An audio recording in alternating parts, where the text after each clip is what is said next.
2, testing. Load 1, check, test. Sound 1. Testing, check 1, load 1.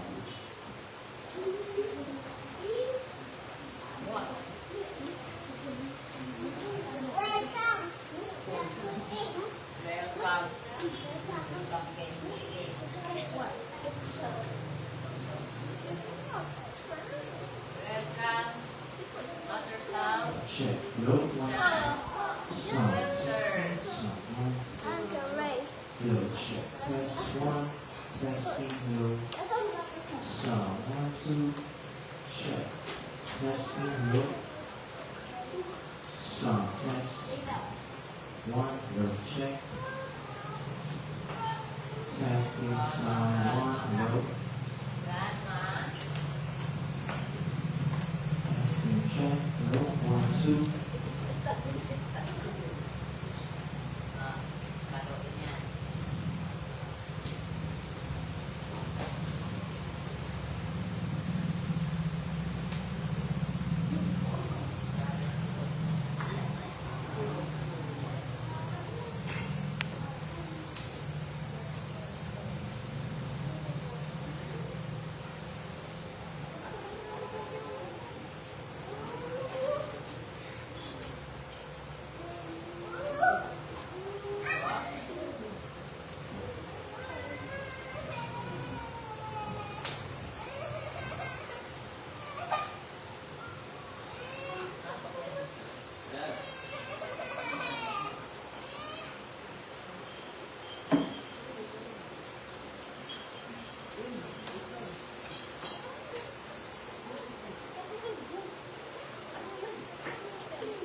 Hallelujah. Magandang gabi po sa Bausa. Welcome po sa Father's House Christian Center para sa ating Sunday evening worship. Sa mga nanonood na, welcome po sa Father's House. Tayo ay magpapasimula na sa gawain ng Panginoon na awit tayo sa Diyos. Ang silang awitin natin sa revival in my soul. Isang papulitan natin palakpakan ng Panginoon. Hallelujah! Glory to God! Glory to Jesus! Praise the Lord! Hallelujah! Hallelujah! We give honor and praise. Revival in my soul. Revival in my soul, in my soul.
Revive us, Lord. Hallelujah.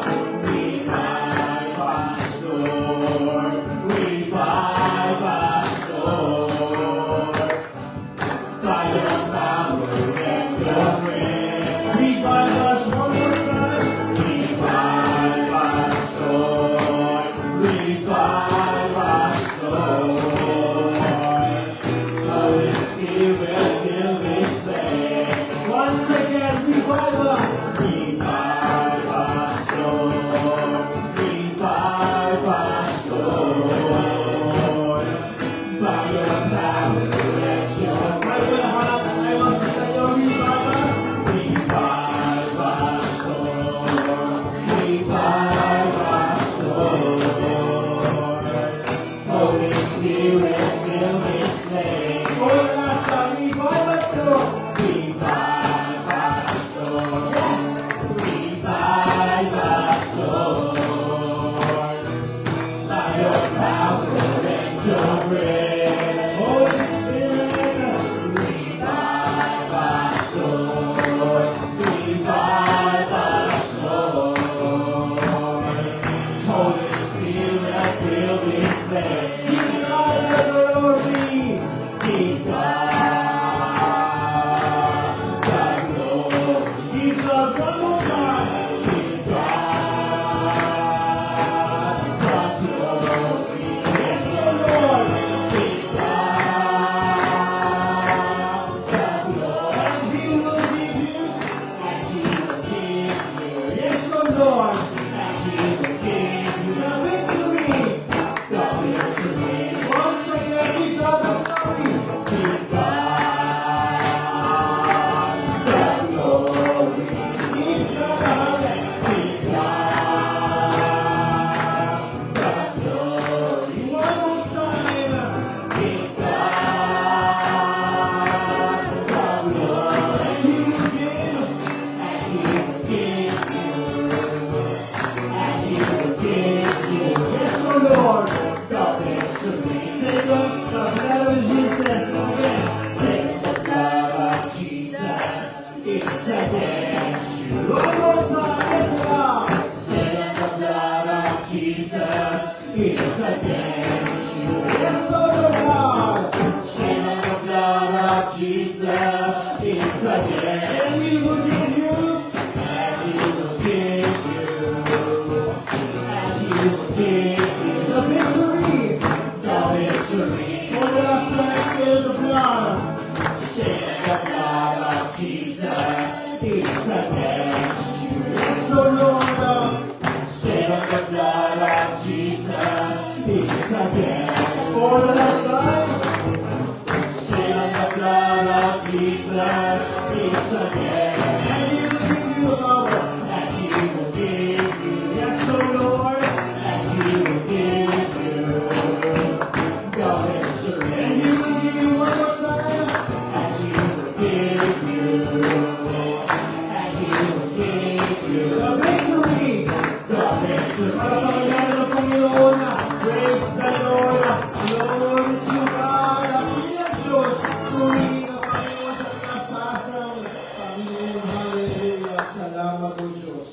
Praise God. With God, Panginoon, na malumanin ang reading. Praise the Lord. We believe.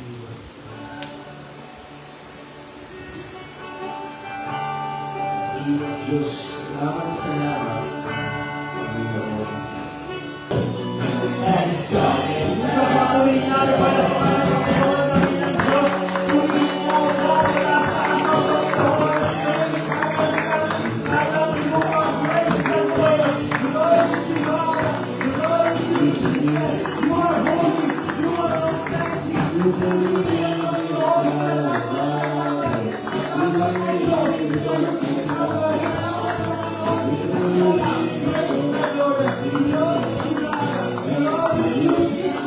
Hallelujah.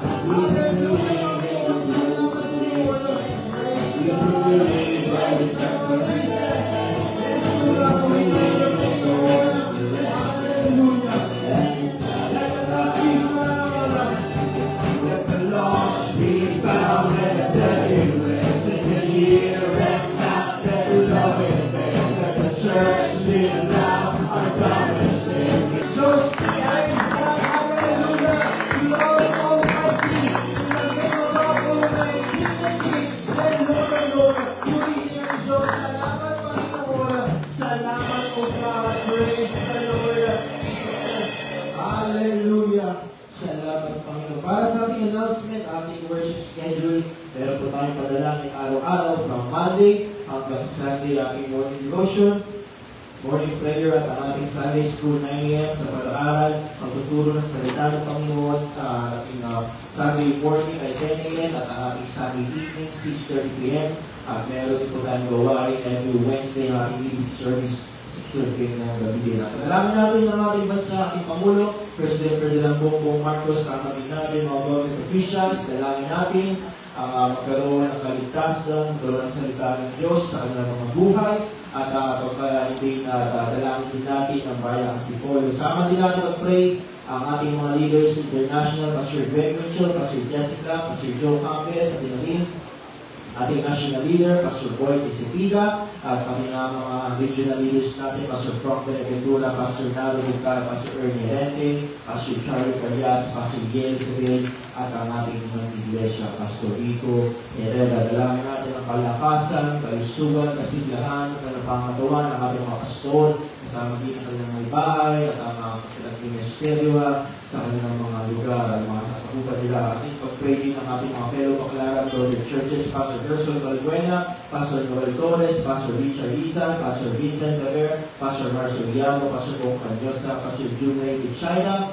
Pastor Sam Bulbul, at Pastor Jerry Morales ng Caloocan. Pag-pray din natin, Pastor Melly David, Pastor Jonathan Ciales, Pastor Jess Pancho, Pastor Larry Lumaya. Pati na rin ang mga missionary churches natin all over the world, Cambodia, Abu Dhabi, Taiwan, Israel, Vietnam, ating mga kapatiran din sa Japan, at Indonesia, Malaysia. Pag-pray din natin ang bayang Antipolo, sa atin natin, ating pastor, Pastor Rizal Sena, kaya Sambayan, Spiritual Breakthrough, Financial Breakthrough, Salvation and Deliverance, dalangin natin, sariling Musali, sariling Lote, at Sola, hindi, sa ating bayang Antipolo, at mga kilala, mga baguhan. Pag-pray din natin, mga nakakita natin, at mga kapatiran, mga mahal sa buhay. Sama din natin ang ating mga mahal sa buhay, ng kalakasan, karunungan sa ating Panginoon, sila mga kilala pa, sila magkaroon ng commitment, malalim na relasyon sa ating Diyos. Pag-pray din natin ang ating mga activities. Next week po ang ating impact team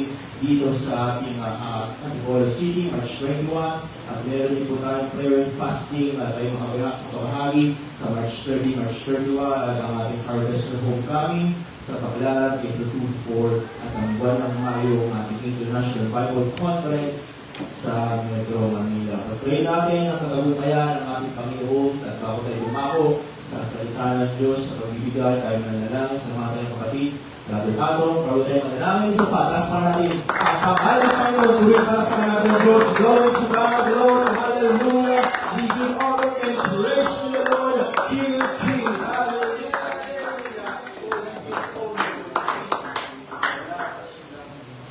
Lord, maraming salamat po, Panginoon, lugar sa labing ito, Panginoon. Ang dalangin pa rin namin, Panginoon, lugar, ang pagkaligtasan pa rin, Panginoon, sa labing ito. Ang dalangin din, Panginoon, lugar, ang mga nagawin sa harapan. Aming Panginoon, tinalago sa inyo, lugar, sabihin po, Panginoon, ng kantagunan, Panginoon, lugar, ang gawain po, Panginoon, ang mga national leaders, Panginoon, lugar, at ang mga mother church namin, Panginoon, lugar. Ito po, pagbumahay pa rin, Panginoon, lugar, ang gawain, pagkalutan ng Panginoon, at mga kaluluwa ka, ng dalangin pa rin namin lugar, ng mga karamdaman ngayon, gabi Panginoon lugar, iulit ng Panginoon lugar, ang iyong pagparang kami, Panginoon lugar, hindi po pagaling Panginoon lugar, at ang magdadalaga ng iyong salita. Hindi po sa basbasan, Panginoon lugar, ng ibalang Espiritu, Panginoon lugar, magbukas kayo sa aming mga isipan, Panginoon, pagbabago, lugar, mga magdalangin sa pangalan ng Jesus. Amen. Hallelujah. Pagkakasisip sa kamayan tayo, awit na natin ng Diyos. Ayon sa Biblia. Hallelujah God.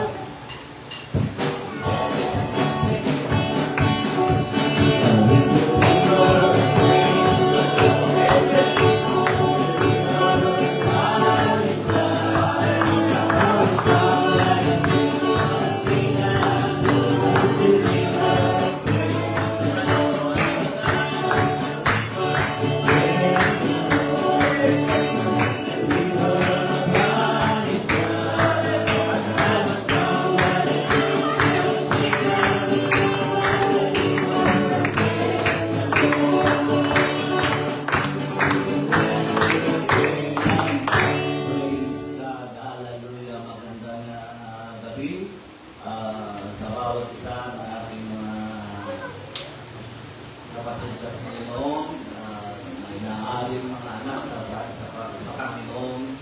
So, ito yung ating huling gabi ng gawain ng ating Panginoon sa revival natin. Okay. Praise God. Naniniwala ako, hindi yung taga-Cavite ang nagdadala ng revival. Ginagamit kasi ng ating Panginoon. Tunay na nagdadala ng revival ay ang ating Panginoon Jesus. Amen. Okay, so diretso na tayo. Wala bang mag-testimony? Baka yung ikinasal ay mayroong nais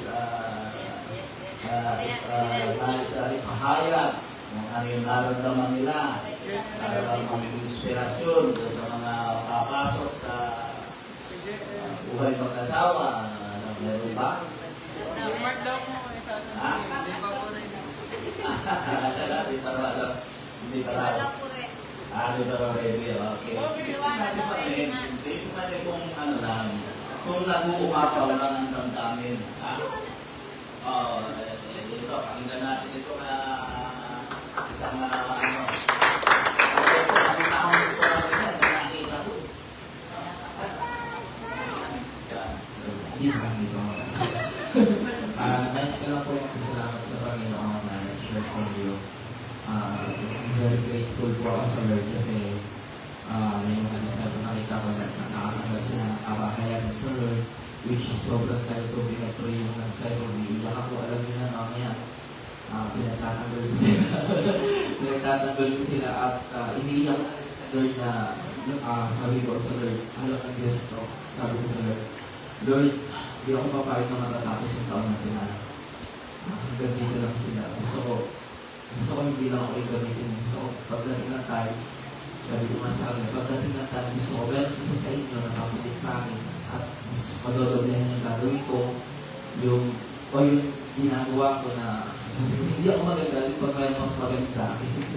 Pag nakita ko kayo na mas magaling kayo sa akin at salamat sa Panginoon, hindi ko in-expect na talaga sasagutin ni Lord yung prayer ko na sina Moshe, sina Antonio. Ay, hindi lahat naman, kahit hindi ka mismong direct na nakatanggap na pahayag ng Panginoon, which is gagamitin ka pala ng Lord. At yun yung isa sa pinagpapasalamat ko sa Lord. Yung gabi pa lang, nung kay Kuya Jay, nung kasal pa lang actually nalilala ako. At nakita ko yung kasal ni na Kuya Jay as a turning point na para yung family niya pumasok yung blessing nung pinasal sila. Doon nag-start, I believe doon nag-start yung blessing at yung pagpilas sa akin ng Lord. At kaya, very thankful talaga. Yung kasama na hindi para sa akin.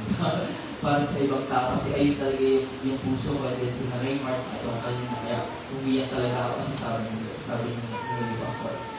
Sabi ng Lord sa akin na mangangaral siya. At yun yung isa sa gusto ko mangyari. Kasi hindi po habang panahon, buhay kami ni Papa. Hindi ko alam kung mamaya pag-isip ko. Hindi naman pinapalalaki ko lang. Kasi hindi natin po sigurado ang buhay ng tao. Hindi ba lang mamaya mag-iisip pa. Kaya gusto ko talaga yung mga kabataan. Kaya sabi ko sa kanila, kahit yung financially, isusupport ko sila, gagawin ko lahat kahit maubos yung ating financial. Basta magkaroon na ng improvement. Kaya sobra ako nagpapasalamat ko, Lord.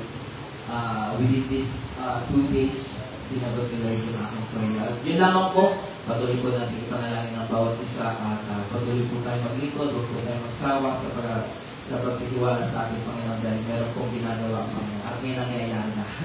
Sabi nga niya yung may nangyayari na. Yun lamang po, si Diyos po ang pinakamataas na papulit para sa mga. Amen. Praise God. Okay, so, amen. Pagpapalain ng Diyos ang kanyang gawain. Amen. So, maaaring ang church natin ay medyo makagal sumulong, pero ang mahalaga ay sumusulong. Umaano siya. At yan naman ay napakabuti talaga ng Panginoon dahil yan ang nangyayari dito ay ipinahayag na ng Panginoon yan at sinabi niya talaga na marami pa kayong pagdadaanan, marami pa kayong mga pagsubok na dadaanan, pero pinangako niya na siya ay kasama natin. Amen. Okay na yun. Masaya na ako ng ganun. Problema, isa naman mawala ka ng isang anak.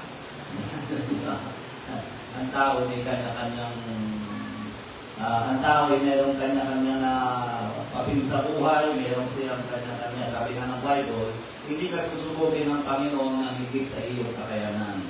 Kaya nila yun eh. Kaya nila yun, pero iba ang ating sistema. Okay, so yun lang, diretso na tayo para sa gawain ng ating Panginoon at tulad ng ating parating ginagawa at ay hindi ko ng pananalapi para sa gawain ng ating Panginoong Diyos. Amen. So, tulad ng binanggit ko kanina umaga, sa totoo lang, tahimik ka. Kanina yung binatalakay ko. So, parang i-request ko lang yun kanina. Ibig ko lang sabihin, ang gusto ko lang unawaan natin, kung yung mga talentong tao, tulad ng bawa ng sinanggit ko sa nila organizer, ay entitled para sila tumanggap ng pananalapi. Huwag po natin kalilimutan na ang gawain ng Diyos, ang nangubunan. Hindi sinasabi ko dahil ang pinarito. Ay hindi natin pwede sabihin na hindi sila entitled. So kayo kasi mapagbasa ng alam mo naman, nagbabasa kayo. Kahit na alaw na ng gabi, lagi kayo nakatuto sa Facebook niyo, social media, statement ninyo eh. Di ba? Nakikita nyo talaga doon. Meron na ako nakita na naglagay, nag-post, na alam ko kung sino yung sabi na rin. Bakit? Sinabi man ng Bible na masama ang mag-ikapo.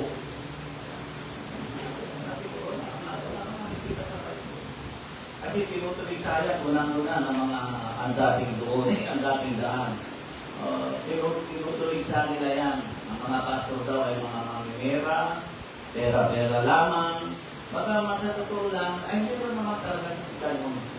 Meron. Dahil may pastor, nakagili na sarili ng tamo eh. Pero sa pastor sa ewan ko. Wala akong nakita pastor ko, yung pera disiplina hanggang ngayon. Wala siyang eroplano. Wala sa ating ganun. So, dili mo tayo ng pananalapi dahil una, mahal natin ang gawain ng Diyos. Dapat suportahan ang gawain ng ating Panginoong Diyos.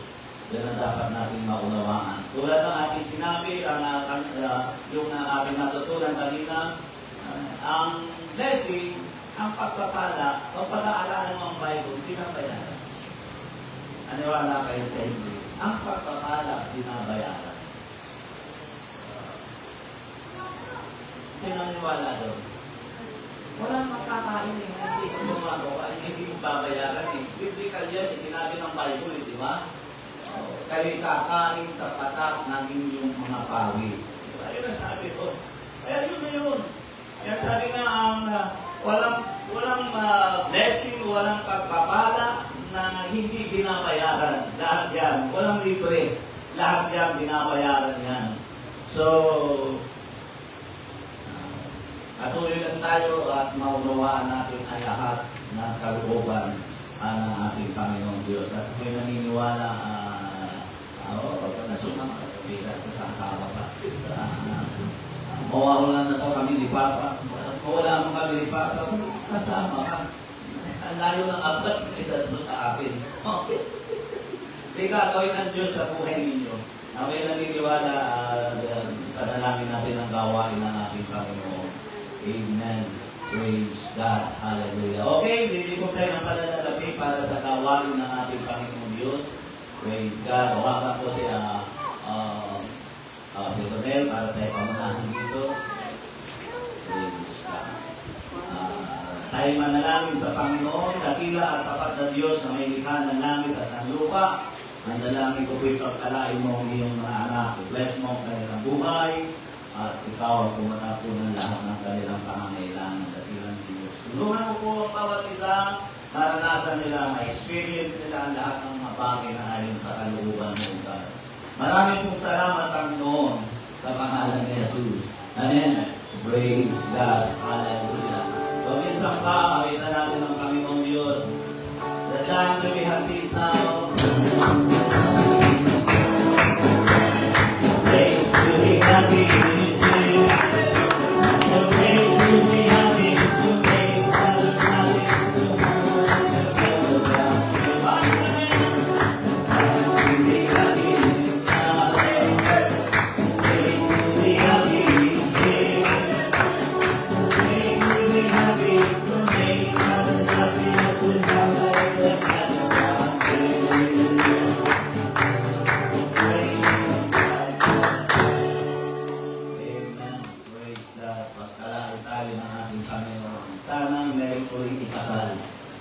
Kasi napapalitan yung nakalakad dito, yung mga natin dito, basta may kinakakal na yung napapalitan. At sana, sa susunod na ikakasal, ay tiles na ang mga palakad dyan. Okay na, carpeted na talaga para medyo matagal-tagal ang buhay. Okay, so tayo na yung itara ko sa salita ng ating Panginoon. Sa Bible ay meron kang makikita, makikita tayo dito na comparison ng religion at ng relasyon ng isang tao sa Diyos. Kung kayo nagbabasa, ay makikita nyo ito. Ito ang malimit natin sinasabi sa mga tao na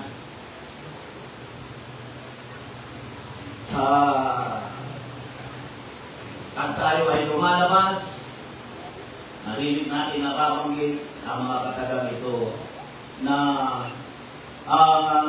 kailangan ng tao ay hindi religion kundi relasyon sa Diyos. Kaya nung kasal na JM, ang sinasabi ko, hindi kailangan natin ng religion, hindi religion ang aming purpose. Kung bakit kami ay narito, ang purpose namin, ang tao ay magkaroon ng relasyon sa Diyos. Kita ko namimilog yung mga mata ng sila kaiba nung parang parang bago sa kanilang pandinig. Kaya tulad ng aking sinabi, pamuna kong salita sa Bible, may makikita tayo dito na comparison ng religion at ng relasyon ng isang tao sa Diyos. At ito ang malimit natin sinasabi nga sa mga tao, sinasabi natin relasyon ng mahalaga at hindi religion ng isang tao. Si Baal, noong panahon na iyon, ay literal na reliyon sa panahon ni Elias. Pero ngayon, si Baal ay kumakatawan sa ating panahon sa isang reliyon. Lalo na sa panahon natin ngayon na hindi nakilala itong si Baal. Si Baal ay isang Diyos-Diyosan na sinasamba ng Israel at meron siyang 400 mga propeta na pinakapari niya. At ang Israel ay tumalikod sa ating Panginoon pagkatapos ilabas ni Moises mula sa Egypt. Sila ay naglingkod. Ito na nga, ay Baal. Hindi matiis ni Propeta Elias ang pagtalikod ng Israel sa ating Panginoon at sila ay naglingkod kay Baal. Sa paghahari ni Haring Akab. Nagkaroon ng hamon sa dalawang panig na kilalang-kilala naganap sa bundok ng Carmelo. Nagkaroon ng hamon sa dalawang panig, sa panig ng mga Israelita at sa panig ni Elias na lalaki ng Diyos. At ang hamon ay ganito, sino ang sasagutin ng Diyos sa pamamagitan ng apoy ay siyang totoo, ang Diyos na pinaglilingkuran. Inamo ni Propeta Elias. Kung kayo talagang totoo, maghandog tayo. Kumuha tayo ng dambana, handugan nyo ang Diyos ninyo na si Baal at hahandugan ko ang Diyos na malikha ng langit at ng lupa. Sino ang Diyos na sumagot sa pamamagitan ng apoy?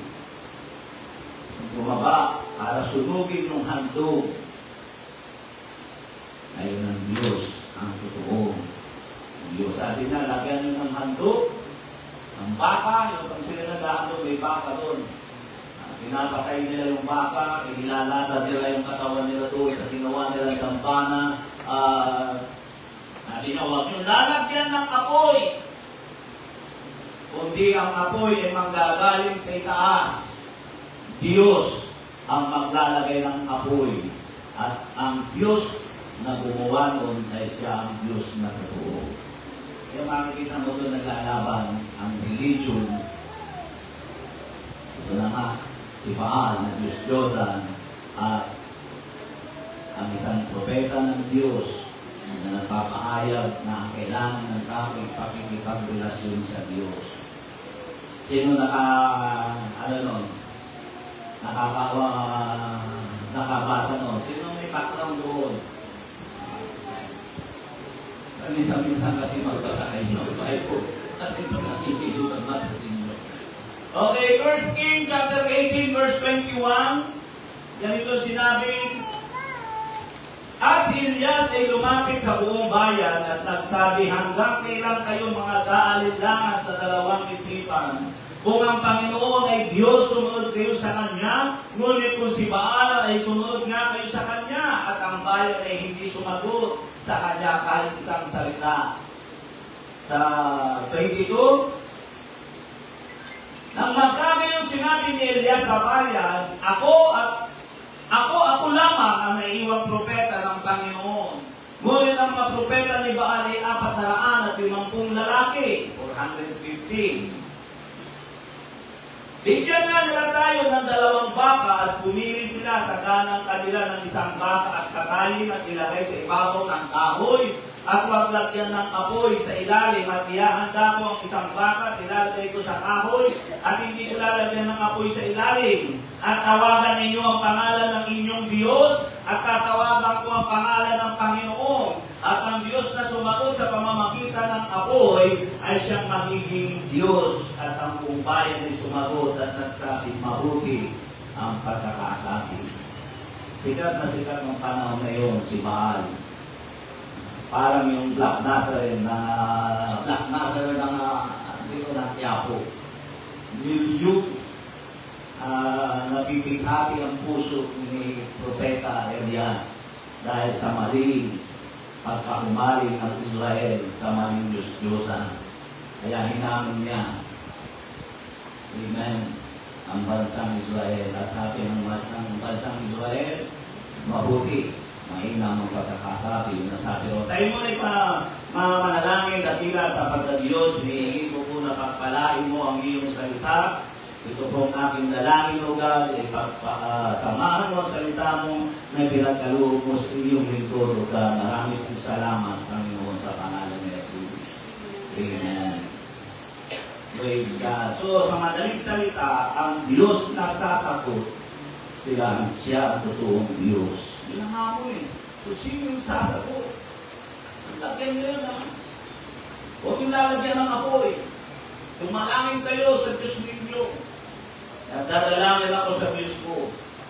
Kung sino ang sasagot, siya ang tunay na Diyos. Tinaksaan ko ito. Pinag-isipan ko maigi. Nakatutungan, natapos ko ito. Alas 3 ng madaling araw. How will God respond? Paano tutugon? 2 ang dumadalangin. Isa ay kay Baal, sa Diyos-Diyosan, at isa ay sa Diyos na may likha ng langit at ng lupa. Makikita natin, alam natin na nangyari sa nagbabasa, pinagkawanan ni Elias yung mga kadaraan ng propeta ni Baal. Kasi yung mga Diyos-Diyosan yun call sa madali salita. Yung pamamaraan nila ay tinawanan ni propeta Elias. At ang gusto kong makita natin dito yung pamamaraan na tinawa ni propeta Elias. Dahil yung pamamaraan yun, kung atin susundan, yun ang magbibigay ng kaparaanan upang ang Diyos ay magtumugon sa bawat isa sa atin. Sino po ang nais na tumugon ng Diyos sa kanilang buhay?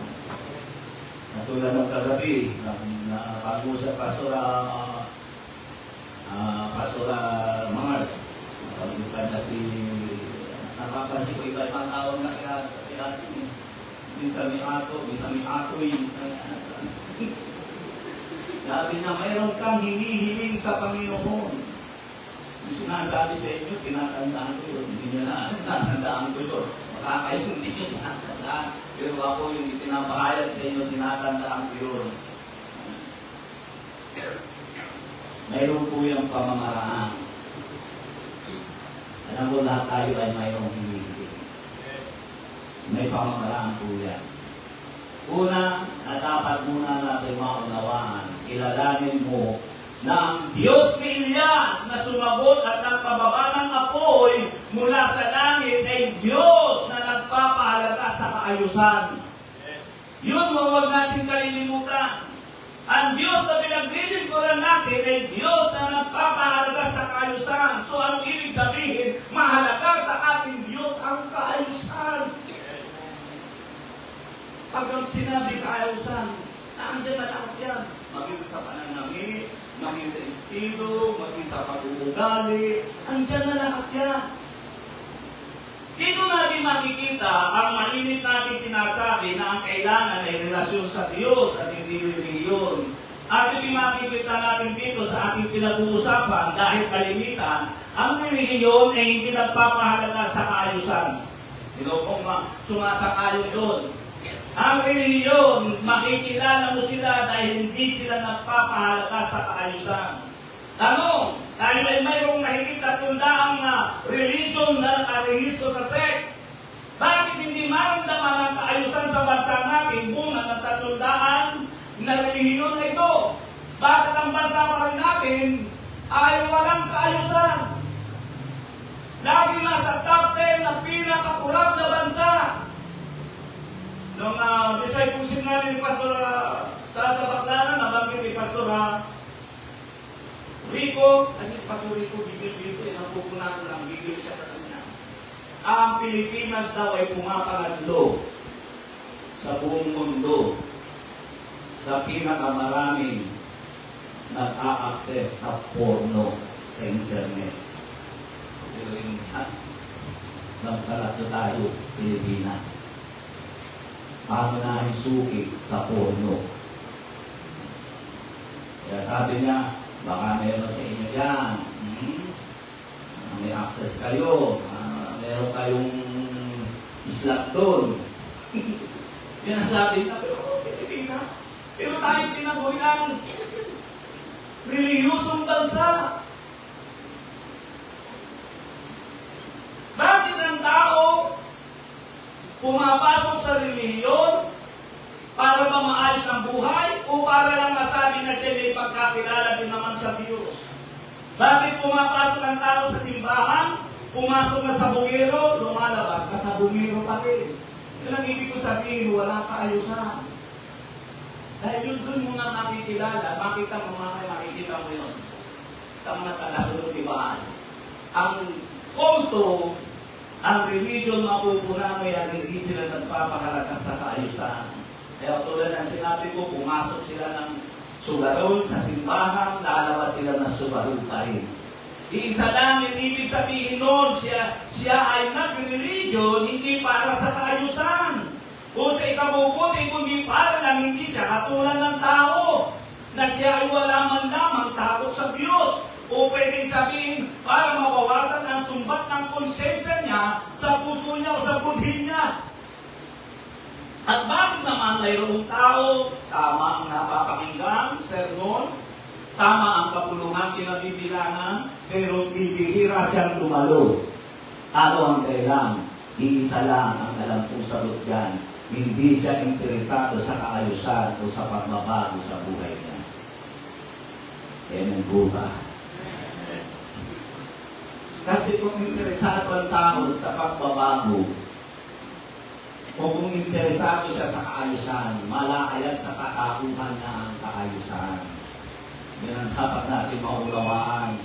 Kaya ngayon na nababanggit na sinasabi ko, tignan mo, bansa natin may 300 kahit na religion pero walang pagbabago. Hindi mo makalata kung ano yung epekto ng religion. Sa ating pinag-aaralan, makikita natin at inulit ng 2 beses ang paglapit sa Diyos, una pinibigyan ng pansin ay kaayusan upang sumagot ang Diyos. Kaya kung ikaw ay naghahanap ng pagsagot na mula sa Diyos, pakinggan mo mabuti ito. 1 Kings chapter 18. Alam nyo pa nila, para tinihin nyo dyan sa 1 Kings chapter 18 ang inyong Bible, kasi dyan lang naman ako kukuha ng mga supporting verse. 1 Kings chapter 18 verse 13. At tumalon tayo doon sa 33, ganito ang sabi, ito na yung si Elias, na si Elias na ang maghandog, kasi yung mga propeta ni Baal, naghandog sila, walang sumagot. Tinatawa na sila ni Elias. Ang sabi nito sa 1 Kings chapter 18 verse 30, at sinabi ni Elias sa buong bayan, lumapit kayo. Ibig sabihin, ako naman. Lumapit kayo sa akin at ang buong bayan ay lumapit sa kanya at kanyang inayos. Kansinin nyo, unang-una na binanggit. Bago siya maghandog, ang sabi niya, kanyang munang inayos ang dambana ng Panginoon na nabagsak. Kung bakit bibigyan mo ng pansin yung kinabaal, wala sinabi doon na sila inayos. Masabi na sila, saya ka,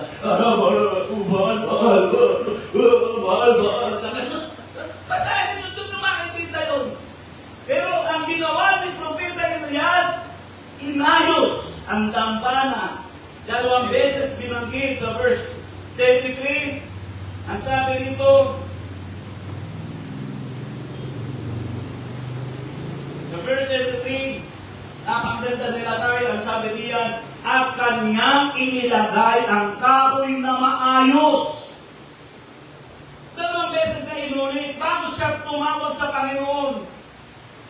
Kaya ibig sabihin, ang unang kailangan upang sumagot ang Diyos sa buhay mo, ayusin mo muna ang buhay mo. At kinakay ang baka at ipinatong ang sa kahoy at kanyang sinabi, punuin ninyo ang 4 na kapayo ng tubig at ibuhos ninyo sa handog na susunugin at sa kahoy. Dito natin makikita, ang unang ginawa ay tinayos ang dambana. Pangalawa ay ang pag-aayos ng handog. Dito pa lang nakikita na natin ang pagkakaiba ng dalawang panig na naghamunan. Ang panig na sumasamba sa Diyos-Diyosan, mga reliyosong tao, at kay Elias na tao ng Diyos. Hindi ko na kasi binasa yung ginawa ng mga pare ni Baal na hinamon ni Elias. Sa inyo lang personal na pagbabasa para hindi tayo humaba ng gusto. Wala tayong makikita na inayos muna nila ang kanilang pagsamba sa kanilang Diyos na si Baal. Ang makikita namin basta na lang sila naglulukso at tumagoy sa kanilang Diyos. Medyo pasadahan natin yung 1 Kings chapter 18 verse 26. At kanilang kinuha ang baka, ibinagay sa kanila, at kanilang inianda, tinawagan ang pangalan ni Baal mula sa tinamagan na tanghali ang tapat, na nagsisipagsabi, O Baal, dindin mo kami. Ngunit walang tinito, sino mang sumasagot. At sila nagsilukso sa siping ng dambana na ginawa. Sabi niya ba kayo ng mga nagluluksuhan? Yes, alive, alive, alive, forevermore. Pamilya ba kayo? Nakakita ba kayo ng ganon? Nagluluksuhan, parang natulong po, talunan ng talunan. Ang sabi nito, hanggang sa tinukso na sila ni Elias dahil hanggang tanghaling tapat, ay walang sagot, walang apoy na bumababa sa kanilang inihandog na baka. Doon nagsimula na lalong nawala sa kaayusan ang kanilang pinagagawa. Tingnan natin, verse 28, verse 18, 28. At nangyari ng tinatawag tapat na biniro sila ni Elias at sinabi, sumigaw kayo ng malakas sapagkat si Diyos siya may nagmumuni-muni o nasa tabi o nasa paglalakbay o marahil siya natutulog at narapat gisingin. At sila nagsisigaw ng malakas at sila nagsipagkudlit ayon sa kanilang kaugalian ng sundan at mga sibat hanggang sa bumuluwak ang dugo sa kanila. Sinasaktan na nila ang kanilang sarili. Kung mapag-usisa kayo, makakakita kayo ng magandang religion.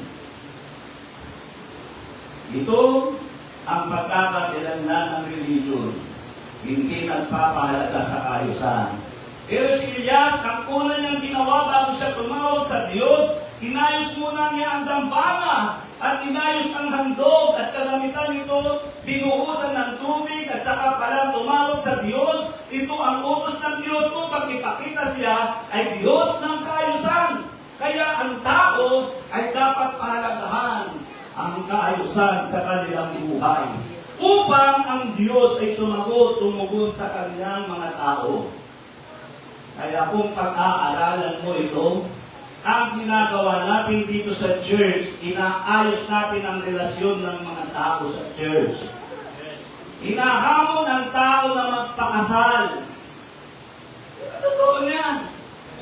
Hinahamon ang tao na magpakasal, ilagay sa maayos ang sitwasyon ang kanilang pamumuhay ng magpapakasal. Hinahamon ang tao na magpakasal, lalo ng mga tao na walang pagkaunawa sa kahalagahan ng kasal. Pagpapaunawa sa mga kabataan sa usapin ng pagpasok sa reliyon o sa relasyon na mas kilala ngayon sa tawag na pakikipag-jowa. Kaya kinakausap natin ng ano eh, Brad, magkaasawa ka na ba? Ay, di pa pastor, gusto ka namin lumata dito. Ipigin mo muna yan. Ilapin mo sa ayos. Ilapin mo sa ayos. Dahil kung hindi mag-aayos ka ng damit ng pambata, ng mga baby dress, at hindi mo ginawa yan, pinakausap natin na pinandela kung bakit maraming lumabas sa akin. Dahil hindi nila unawa ang Diyos ay Diyos ng kaayusan. Hindi pwedeng puro jowa-jowa, date-date. Hindi sasagot ang Diyos sa atin pag ganyan ang sistema ng buhay natin. Inilalagay yan sa ayos. Kaya nasabi ko nga, ewan ko kung ano kung napakinggan nyo, sabi nga ni Pastor Boyer, sa mga lalaki, bawal sa inyo ang humibo sa babae. Lalo na hindi mo asawa.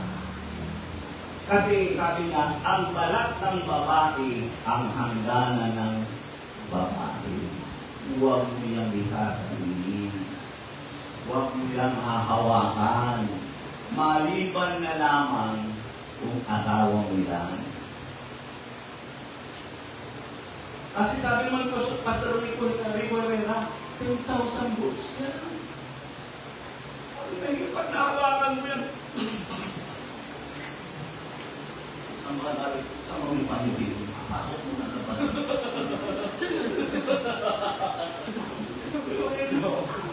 Totoo yan. Ay, ako. Yung pinakamalakas sa tawa ay kami nakakalagal dyan.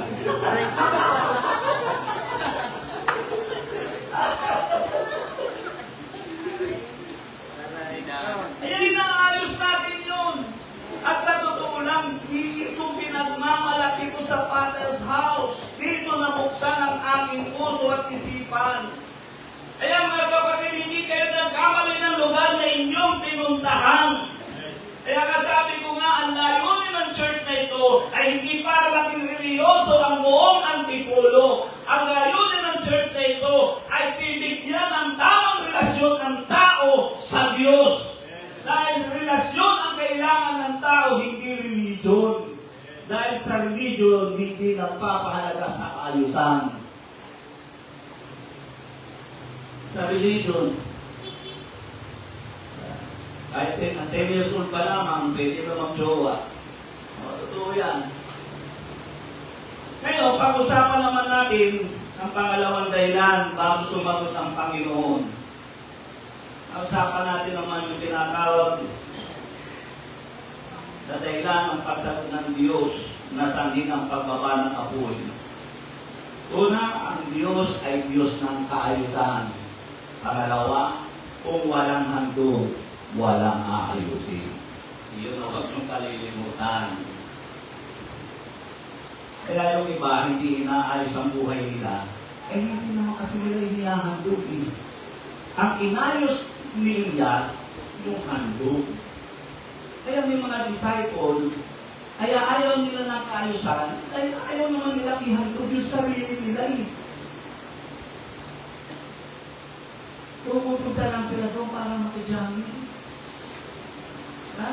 Hindi para tingnan kung anong naidudulot ng kaayusan. Kaya pangalawa, pag-usapan natin ito kung walang handog, walang aayusin. Anong aayusin mo? Bakit aayusin mo yung dambana kung wala namang handog? Ano ang susunugin? Ano ang bababaan ng Panginoon? Ano ang sasagutan ng Panginoon?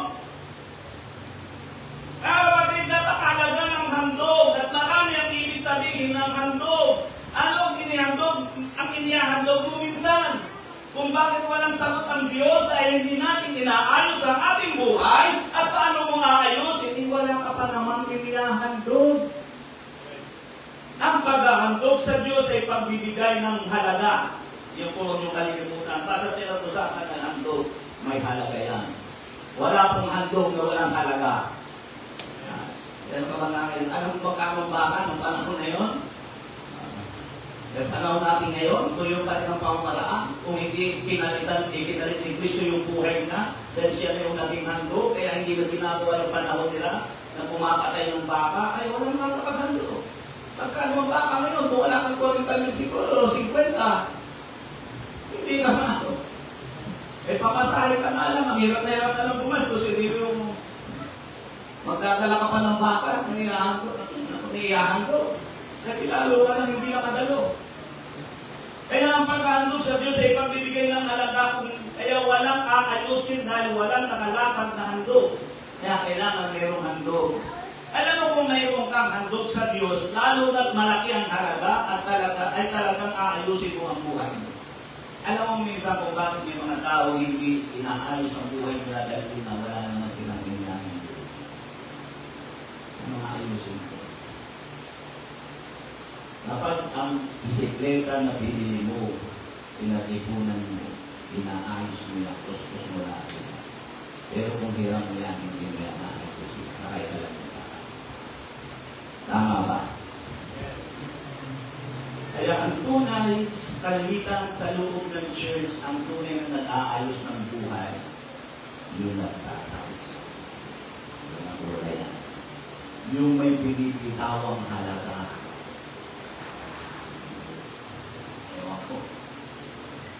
Yan po'y salita ng Panginoon. Kasi sabi nga ng Panginoon, kung saan naroon ang iyong kayamanan, doon dumuro ang iyong puso.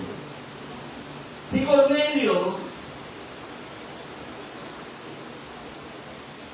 kaya may bumaba na anghel sa kanya, kay Elias, ang pinababa niya ay apoy mula sa langit. Pero si Cornelio, ang pinababa niya hindi apoy, kundi isang anghel.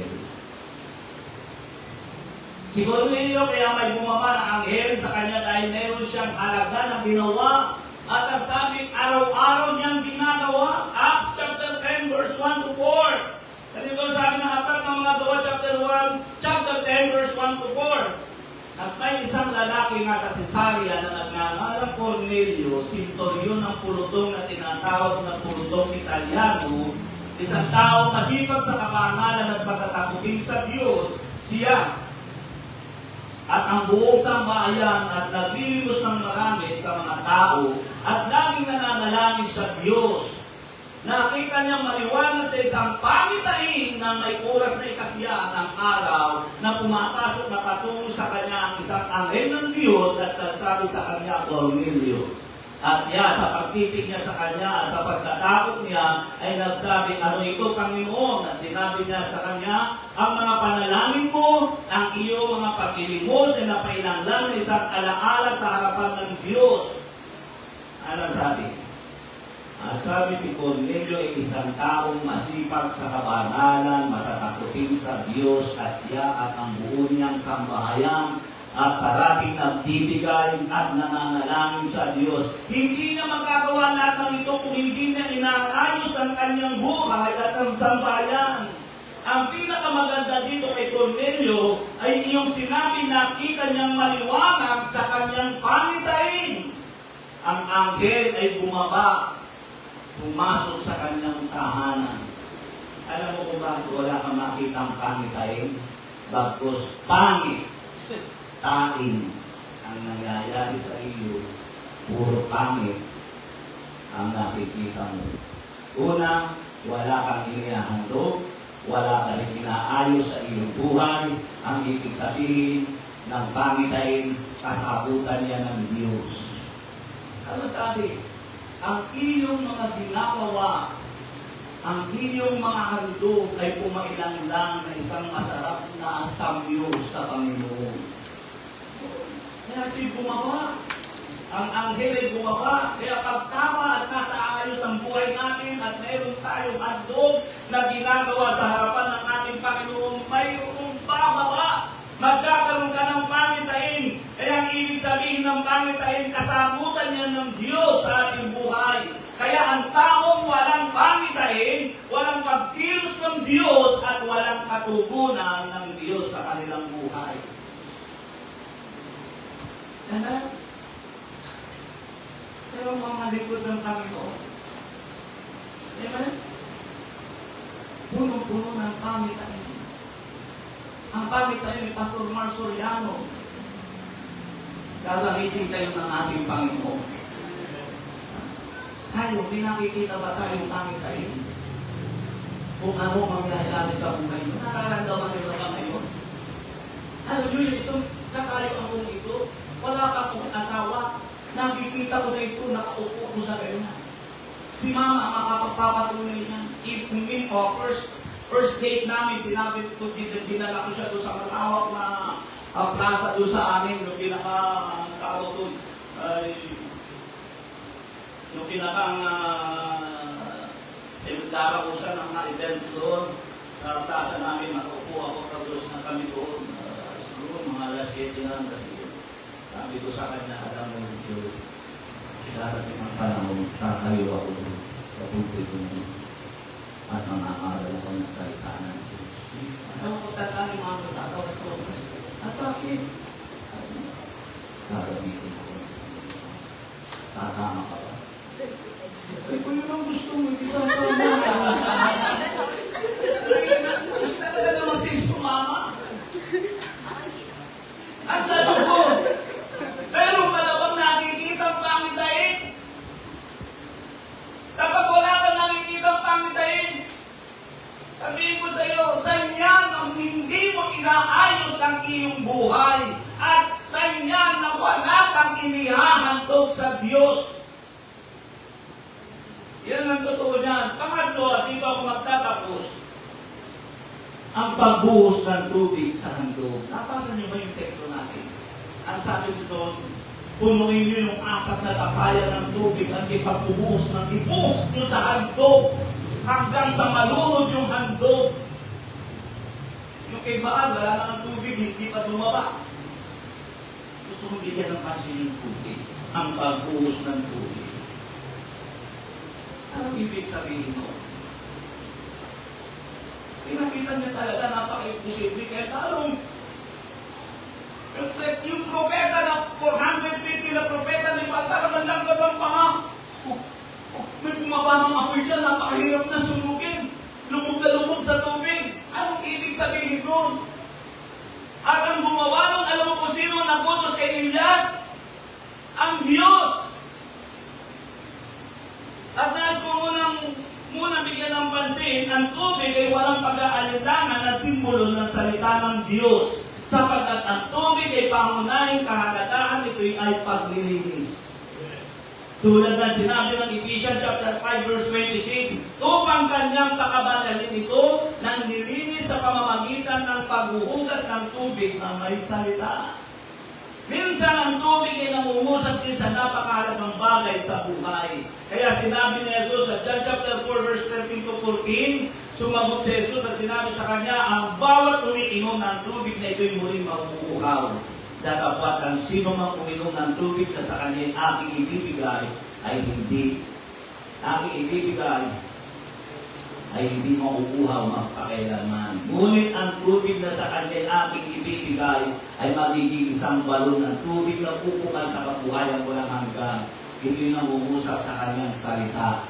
sa kahalagahan ng kanyang salita at sa kahalagahan ng ating Panginoon. At sinabi niya sa John 15, verse 6, without me, you can do nothing.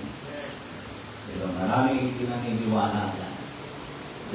Nasa diskarte lang yan. Subukan mo, karulit ang kitapunyang isang Diyos. Pero ang gusto kong makita natin dito ay bakit sobra-sobrang tubig ang ibinuhos. Ito ba'y masasabi natin na nasa kaayusan pa rin? Anong ibig sabihin nito? Ito ang pangalawa kong gusto makita natin bago tayo magtapos. Gusto kong makita natin sa tubig na ibinuhos sa handog.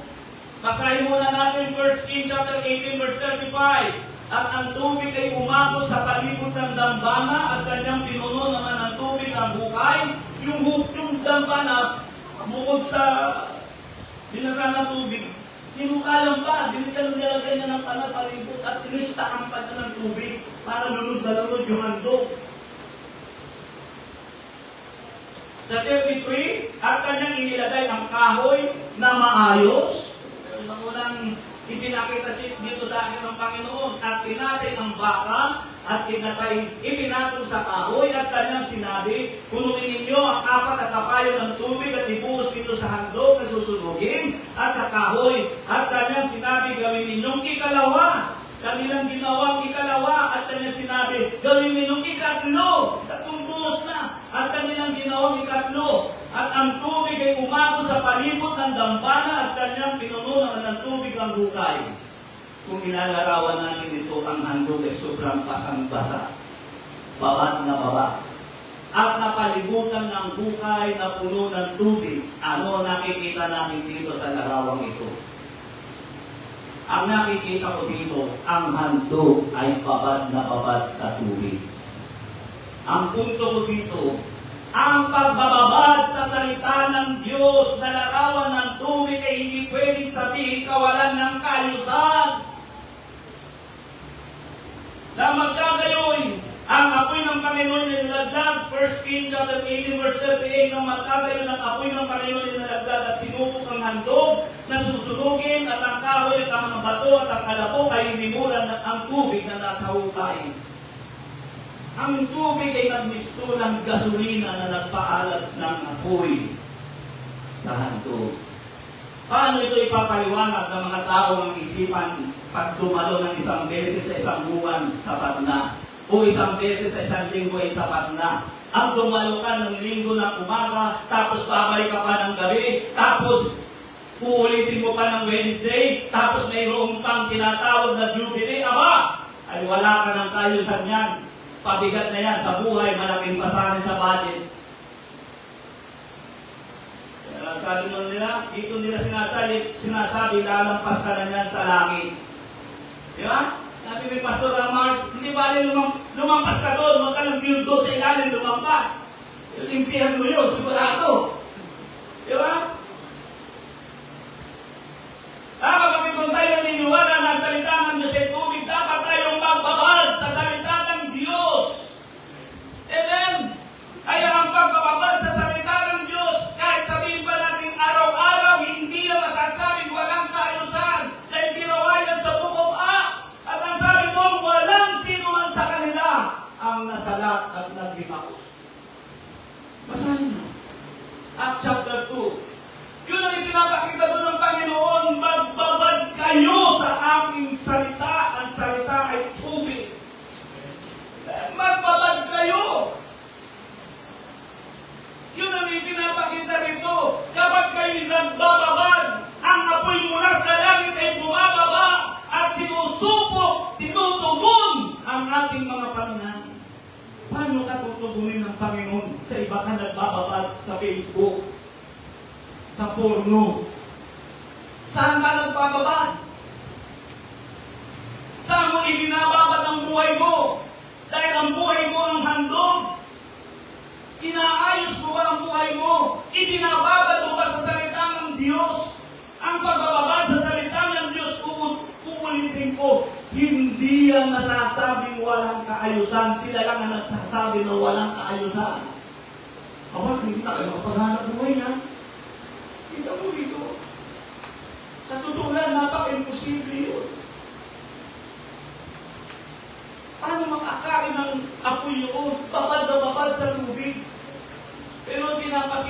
Panginoon, kailangan talagang ang handog ay nakababad sa salita ng Diyos at ang handog ay ikaw.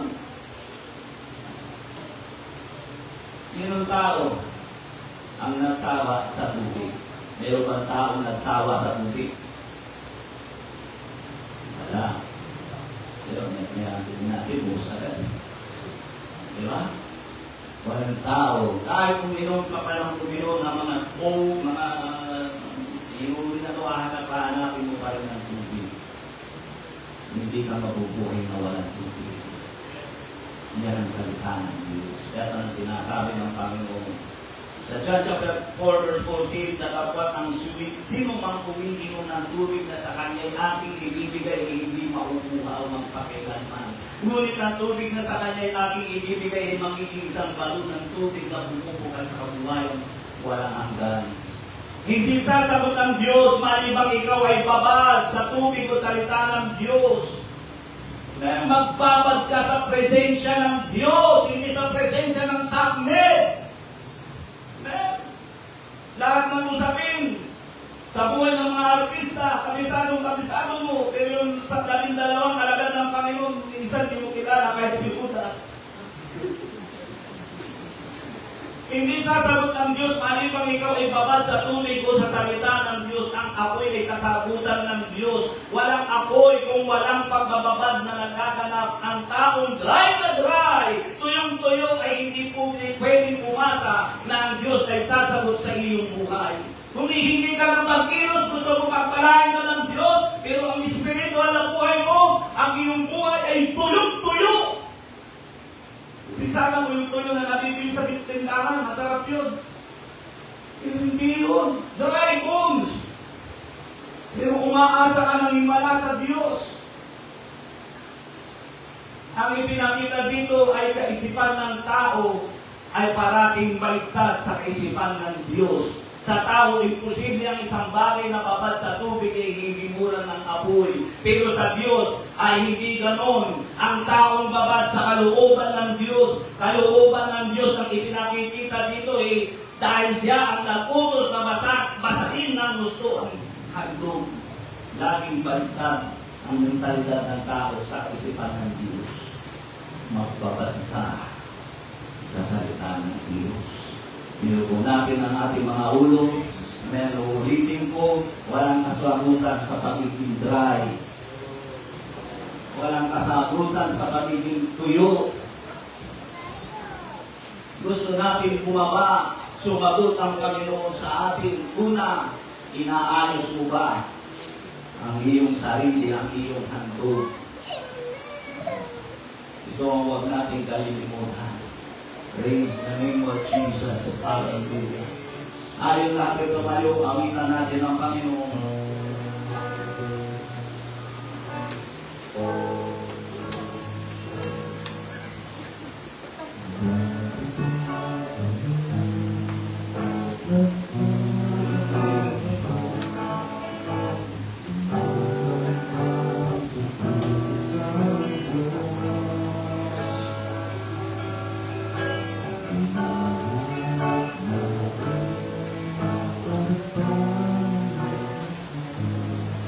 Sa Panginoon. Kung hindi ka magbababad sa salita ng Diyos, magbababad ka sa sanlibutan, sa kasalanan. Tama o hindi? Hindi mo pwedeng pasinunalihan sa akin yan. Nagdadalawa lang naman ang lugar na pwede na tinatayuan natin. Kung hindi mo kayang gawin magbabad sa salita ng Diyos sa kawain niya, sa kawain ng sanlibutan, sigurado ka ang kamabad. Puro kakapit. Puro kapartada, puro ka-jogging, puro ka nagpapagkakya, tuyot na tuyot ka. Tapos aasa tayo na ang Diyos ay mamungusap, magpapala ng buhay natin. Mahal ka ng Diyos. Ang nais ng Panginoon, ayusin natin ang ating buhay. Tulad ng sinabi ko, ang unang palatandaan ng religion, walang kaayusan. Hindi nila pinag-uusapan ng kaayusan. Pero sa atin, hindi ganon. Inilalagay natin ang lahat sa kaayusan. Praise the name of Jesus. Sa oras na ito, habang hinihilit ang awitin, baka pakasaali ako sa online. Ari lang pakinggan mo ang salita na ito na aking ikinangusap. Naghihintay ka, gusto mo na tinatawag, nakasabutan ng Panginoon. Ito ang sagot ng ating Panginoon. Ayusin mo muna ang sarili mo.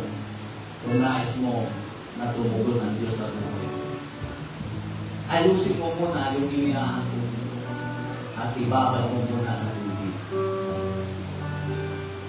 Sa online, hindi mo pa nakikilala si Jesus, nahihirapan ka maunawaan ang pinag-uusapan namin.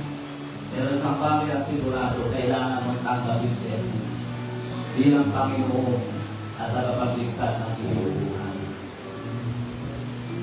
Kaya kung ikaw yan ang pinakamahalaga na dapat mo munang gawin. Tanggapin mo si Jesus bilang Panginoon at tagapagligtas ng iyong buhay. Nasa ganun, maunawaan mo ang kalooban ng Diyos. Kaya kung ikaw mananalangin ako ng isang panalangin, hindi mo pa nakikilala si Jesus, umulit ka sa salita ng aking babanggitin, ituloy mo iyon itong sariling panalangin.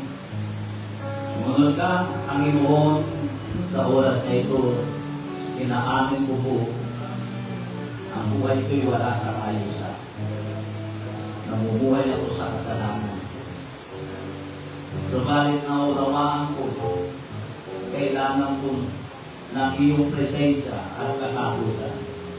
Kaya sa oras na ito, patawarin mo po ako sa aking mga pagkakasala at pagkukulang.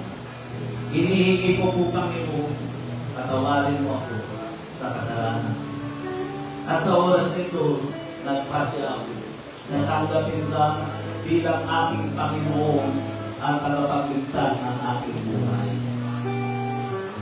Pinubuksan ko ang aking puso at inaanyayahan kita pumasok at maghari sa pinakasentro ng aking buhay. Isulat mo rin ang aking pangalan sa aklat ng buhay upang sa iyong muling pagbabalik, makasama ko ako doon sa buhay na walang hanggan. Maraming salamat, Panginoon, sa iyong kabutihan, sa iyong pagpapala, sa pangalan ni Jesus. Amen. Praise God. Sa oras na ito, maaaring kinausap ka ng ating Panginoon. Aayusin natin ang ating buhay. Aayusin natin ang ating handog. Bukas ang altar. Amen. Makipag-usap ka sa ating Panginoon. Ayusin natin ang ating sarili sa harapan ng Panginoon. Praise the name of Jesus. Hallelujah. Lord of God, in the name of Jesus, Son of the living God. Hallelujah. O God, umiling ka dakilang Diyos. God, salamat po, Panginoon, sa iyong kabutihan. Salamat sa iyong biyaya. O God, yung mga bagay na hindi ko kayang ipangusap. Wala mong katulungan, Panginoon. Salamat sa mga salita mo, ibinibigay mo sa iyong Panginoon. God, kung paano binigyan mo ako ng salita, mangusap ka rin sa buhay ng iyong mga anak. God, ikaw ang magpala at mangusap ng kanilang personal na buhay, O God. Tulungan mo mga kaluluwa ito. O, bigyan mo siya ng ipayong pagkaunawa sa iyong salita. Lord, pagpalain mo ang kamanang tahanan, mangusap ka sa kanyang buhay. Lord, O God, in the name of Jesus. Lord, mangusap ka sa iyong anak. Pagpalain mo po siya, papangyarihin mo ang iyong salita. Lord, mangusap ka sa iyong anak. Papangyarihin mo ang salita mo sa kanyang buhay. Lord, O God, bless mo ang iyong anak. God, huwag kang tiwalaan mo ang buhay niya. Lord, pagpalain mo ang anak mo. Amin mo po sila ng pagpalain mo ang anak mo ng Lord. Yes, Lord, O God, in the name of Jesus. Lord, mangusap ka. Lord, sa kanyang puso. Lord, ito pinakamalali na bahagi ng puso niya. Mangusap ka sa buhay niya, Jesus, ang pagpalain mo ang iyong anak. Mangusap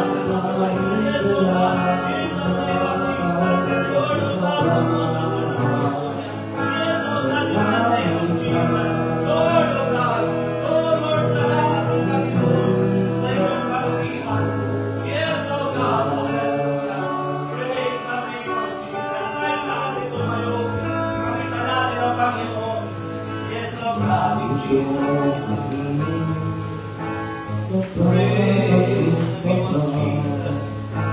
Sumasamba sa iisang Diyos. Yes, Lord God, hallelujah.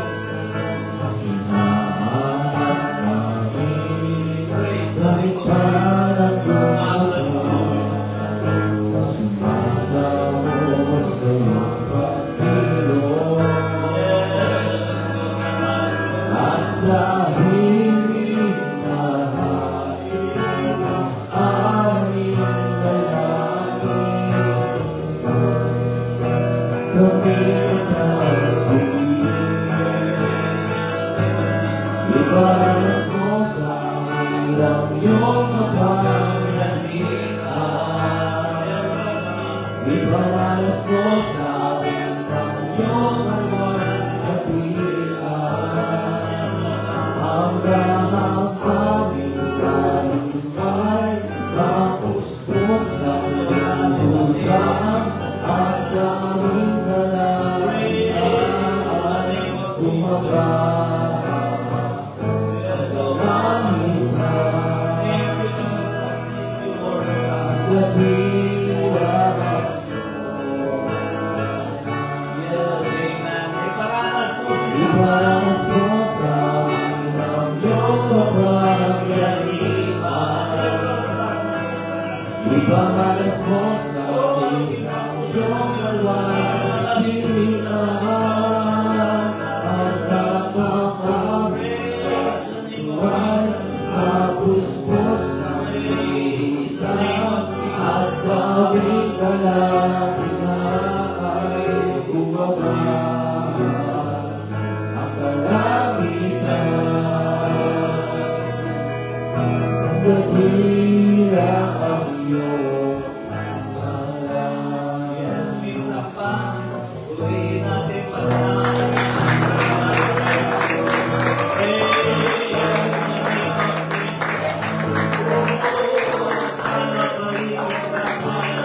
Salamat, Panginoon, sa iyo. Salamat po na po na po sa iyo. Hallelujah. Praise the name of Jesus. Yes, amen. Praise God. Napakalinaw ang pinag-aralan natin ang pagkaibahan ng religion. Hindi nagpapalagas tayo sa. Pero ang relasyon sa Diyos, pinahalagahan ang kalusan ng handog. Praise God. God bless you sa inyong lahat. Pagpalain kayo ng ating Panginoon at magandang gabi sa inyong lahat. God bless you po sa inyong lahat at magandang gabi sa inyong lahat. Pagpalain kayo ng ating Panginoon. Praise the name of Jesus. Hallelujah. I love you, Casey.